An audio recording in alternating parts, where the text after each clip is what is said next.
மாற்றுத்திறனாளி என்ற வகையில் என்னுடைய அனுபவத்தின் அடிப்படையில் மாற்றுத்திறனாளிகளாக இருக்கின்ற எமக்கு இந்த விழிப்புணர்வு தேவையில்லை. நாம் விழிப்பாகத்தான் இருக்கின்றோம். சாதாரணமாக 2 கால் 2 கை அங்க அவயங்கள் அனைத்தும் ஒழுங்காக இயங்குகின்றவர்களை விட அவர்களால் செய்ய முடியாத பல சாதனைகளை எம்மவர் சாதித்துக் கொண்டிருக்கின்றார்கள். அந்த வகையிலே எம்மோடு கூட வாழ்பவர்களுக்குத்தான் அந்த விழிப்புணர்வு தேவை. எமது அன்றாட வாழ்க்கையிலே நாம் எதனையும் இறந்து கேட்கவில்லை. இங்கு எனக்கு முன் உரையாற்றிய உங்களது முன்னாள் தலைவர் அவர்கள் கூறினார், நாம் உங்களிடம் எதனையும் இறந்து கேட்கவில்லை, எங்களது உரிமைகளை எமக்கு தாங்கள் என்றுதான் கேட்கின்றோம். உங்களது மனங்கள் மாற வேண்டும்.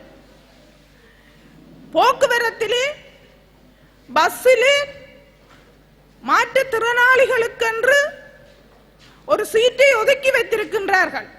ஆனால் யாழ்ப்பாணத்தில் இருந்து கிளிநொச்சி வரும் வரை ஒற்றை காலுடன் ஒருவர் நின்றாலும் அந்த சீட்டு எழும்பி மனம் கொடுக்க முடியாத முழு மனிதராக இருப்பவர்கள் போன்றவர்களது மனங்கள் மாற வேண்டும். அவர்களுக்குத்தான் விழிப்புணர்வு தேவை. இது மட்டுமல்ல, எம்மால் முடியும். நாம் விழவிழ எழுபவர்கள், விழவிழ எழுந்தவர்கள். இந்த மண்ணின் விடிவுக்காக, இந்த தமிழ் இனத்தின் நிமிர்ந்து வாழ்வதற்காக தம்மை அர்ப்பணித்து அன்று வரி உடுப்புடன் வீர நடை போட்ட எமது பிள்ளைகள் இன்று கையை இழந்து, காலை இழந்து, இடுப்பை இழந்து பல்வேறு விதமான பட்ட பெயர்களுடன் கூனி குறுகிப்போர் சமூகத்தில் இருக்கின்றார்கள். இவர்கள் தொடர்பான உங்களுடைய மனங்கள் மாற வேண்டும். அவர்களை நாம் எப்படி அன்று போற்றினோமோ, எப்படி அவர்களுக்கு மதிப்பு கொடுத்தோமோ, அதைவிட மேலான மதிப்பை நாம் இன்று கொடுக்க வேண்டும்.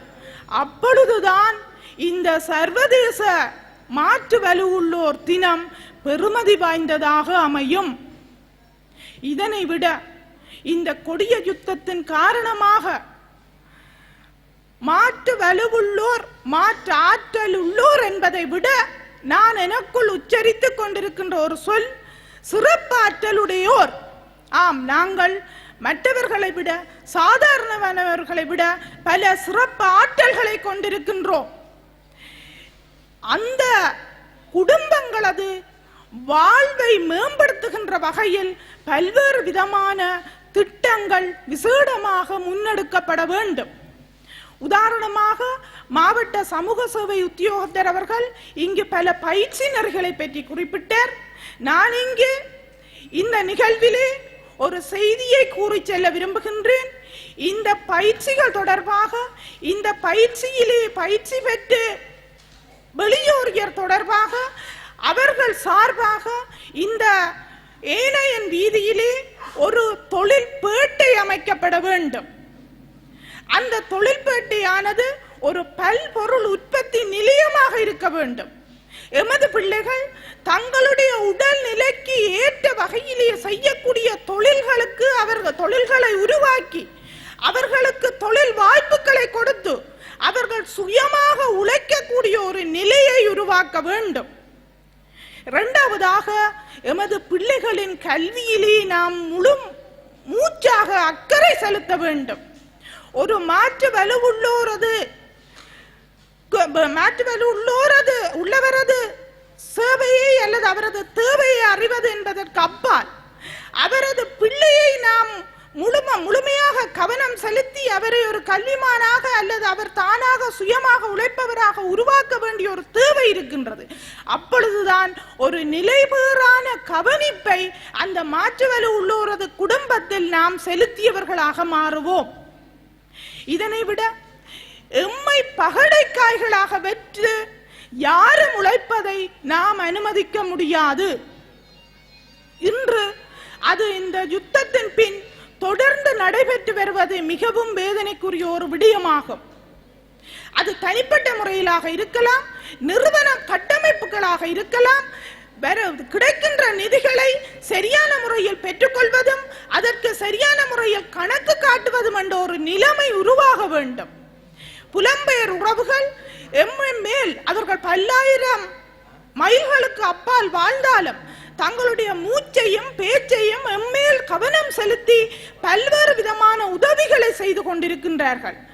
உங்கள் சார்பாக அவர்களுக்கு நான் நன்றியை தெரிவிப்பதோடு அவர்களது உதவி கரங்கள் இங்கு நீட்டப்படுகின்ற பொழுது அது சரியான முறையில் கணக்கு காட்டுபவர்களுக்கு சென்று சேர வேண்டும் என்பதனும் என்னுடைய ஒரு பேரவாவாக இருக்கின்றது. இதனை விட எனக்கு முன் உரையாற்றிய சமூக சேவை உத்தியோகத்தர் பல்வேறு விதமான எமது உரிமைகளை இங்கு எடுத்து கூறினர். ஆம், அது எமக்கான உரிமைகள். ஆனாலும் இந்த வடமாகாண சபையாலே அமைக்கப்பட்டிருக்கின்ற இந்த ஏனையின் வீதியிலே அமைக்கப்பட்டிருக்கின்ற பஸ் தரிப்பு நிலையங்கள் இவற்றில் அணுகு வசதி இல்லை என்பது என்னால் அவதானிக்கப்பட்டதும் என் போன்றவர்களால் சுட்டிக்காட்டப்பட்டதும். இது தொடர்பாக நான் வடமாகாண கௌரவ முதலமைச்சர் அவர்களுக்கு நான் கடிதம் அனுப்பி அவர் எனக்கு ஒரு பதில் அனுப்பி இருக்கின்றார். வெகு விரைவில் அனைத்து பஸ் தரிப்பு நிலையங்களிலும் அணுகு வசதி ஏற்படுத்தப்படும். இதைவிட அனைத்து பொது கட்டிடங்களிலும் அணுகு வசதி இருக்க வேண்டும் என்பது சட்டம்.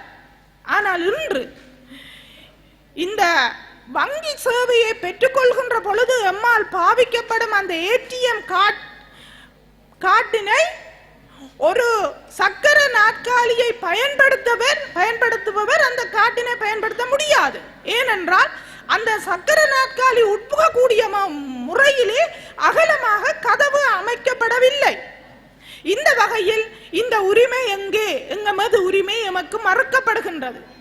ஆகவே இங்கு நான் எடுத்துரைப்பது என்னவென்றால், எமக்கு என சட்டத்தின் மூலமாக எமக்கென நீதிமன்றங்களின் மூலமாக குறித்துரைக்கப்பட்ட உரிமைகளை எமக்கு பெற்று தருவதற்கு நீங்கள் அனைவரும் முழு மூச்சாக ஈடுபட வேண்டும்.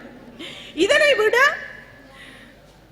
இந்த யுத்தத்தின் பொழுது உடல் அங்கங்களை இழந்த பாதிப்புற்ற இராணுவத்தினருக்கு சலுகைகள் பல மாண்புமிகு ஜனாதிபதியால் முன்மொழியப்பட்டிருக்கின்றது. இந்த 2017ஆம் ஆண்டு வரவு செலவு திட்டத்திலும் இராணுவத்தினருக்கான பல்வேறு நிதி ஒதுக்கீடுகள், பல்வேறு சலுகைகள். ஆனால் இந்த கொடிய யுத்தத்திலே இந்த மண்ணின் பிடிவுக்காக தன்னை அர்ப்பணித்த எமது பிள்ளைகளை இன்றும் புலிகளாகத்தான் சிங்களவர்கள் பார்க்கின்றார்கள். இதை பற்றி நான் பல தடவை பாராளுமன்றத்தில் எழுந்து நின்று கருத்துக்களை கூறியிருக்கின்றேன். எமது பிள்ளைகளை புலிகளாக பார்க்க வேண்டாம். அவர்களும் இந்த சமூகத்தோடு இணைந்து வாழக்கூடிய அவர்களுக்கு இந்த அரசு, இந்த நல்ல ஆட்சி என்று கூறுகின்ற அரசு ஏனைய யுத்தத்திலே பாதிக்கப்பட்டவர்களுக்கு எவ்வாறு சலுகைகளை வழங்குகின்றதோ அதே போன்ற சலுகைகளை எமது பிள்ளைகளுக்கும் வழங்க வேண்டும் என்றே நான் பலவேறு கோரிக்கையை விட்டிருக்கின்றேன். இதனை விட எமது பிள்ளைகளுக்கு வழங்கப்பட வேண்டிய வாகன ஓட்டுநருக்கான லைசன்ஸ் வழங்குவதிலும் பல முறைகேடுகள் அல்லது பல குறைகள் காணப்படுகின்றது. இது தொடர்பாகவும் பல்வேறு விதமான முன்னெடுப்புகளை முன்னெடுத்து செல்ல நான் ஆயத்தமாக இருக்கின்றேன். இதனை விட இந்த மாற்று வலு உள்ளோர்கள் தொடர்பாக இயங்குகின்ற அமைப்புகளுக்கு நான் ஒரு கோரிக்கையை விட விளைகின்றேன். முயற்சியாளர்களுக்கு நாம் தொடர்ந்து கை கொடுப்பவர்களாக நாம் மாற வேண்டும்.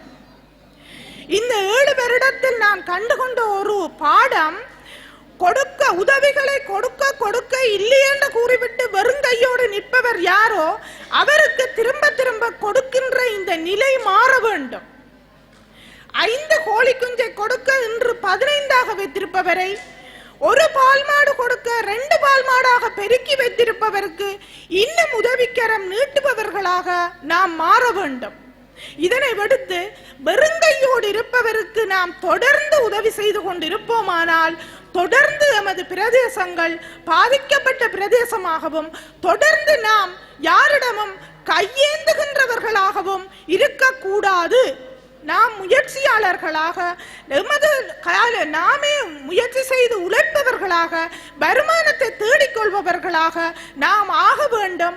அதற்குரிய கைங்கரியங்களை நாம் எடுத்து செல்ல வேண்டும் என்றும் கூறி இறுதியாக இவ்வாறான மாற்று வலு உள்ளோர்களது நிகழ்வுகளில் தன்னை அர்ப்பணித்தவர்களது நிகழ்வுகளில் நான் பங்கு கொள்வதை ஒரு வாக்கு தேடுகின்ற வங்கியான மேடையாக கருதி கொள்வதாக சிலர் தமது முகநூல்களில் அசிங்கப்படுத்துகின்றார்கள். இது அவ்வாறான ஒரு நோக்கத்திற்காக நான் இந்த அரசியலினுள் வரவில்லை. உங்களில் பலருக்கு தெரிந்திருக்கலாம், தெரியாதிருக்கலாம். நான் ஒரு திட்டமிடல் பணிப்பாளராக முல்லைத்தீவு மாவட்டத்திலே பணியாற்றி கொண்டிருந்தேன். எனக்கு எனது சேவைக்காலம் முடிவடைவதற்கு இன்னும் 10 வருடங்கள் இருந்தன. அந்த 10 வருடங்களில் நான் 1 கோடி ரூபாவை இழைக்கக்கூடிய சம்பளம் எடுக்கக்கூடிய சந்தர்ப்பம் எனக்கு இருந்தது. ஆனால் அவை அனைத்தையும் தூக்கி எறிந்து நான் இந்த அரசியலுள் புகுந்தது என் போன்ற பாதிக்கப்பட்டவர்களுக்கு என்னால் என்ன சேவை செய்ய முடியும் என்ற நோக்கத்திற்காகத்தான்.